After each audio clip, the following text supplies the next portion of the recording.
Good evening. My name is Anjalendran. I'm an architect in Sri Lanka, and a year ago a book on my work was published, written by David Robson, who's an architect from England.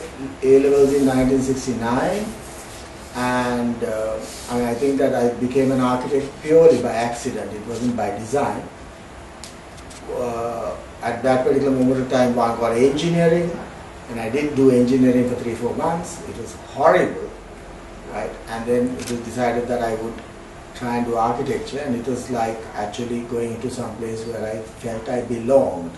I wasn't going to. One wasn't very sure one was going to be good or bad, but at least one felt that it was the sort of correct direction to or field to be in for that moment of time.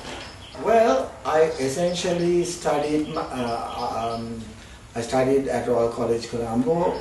I did my first BSc at Colombo, University of Colombo, which then moved to Katubagda. Then I did my postgraduate diploma and a research master's at University College London, and I came back. Then I worked for the Master of Sri Lankan Architecture, Jeffrey Bava, for 2 years, and then I worked in another office for 3 years. And then I thought I didn't know what architecture was all about.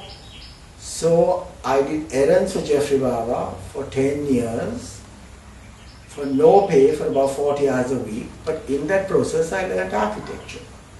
More than anything else, my advice to young people would be that unless you're sure of who you are and of your background, meaning your country, you will actually find that everyone else will be ahead of you.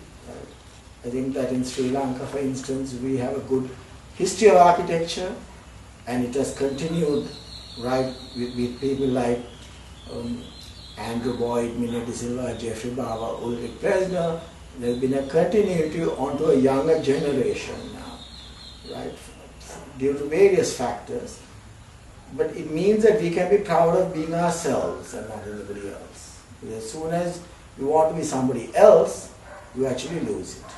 Basically, creative people meeting together can have two outcomes. One is, if it's supposed to become positive, you'll have a good leadership in the group. There must be a good generated leadership.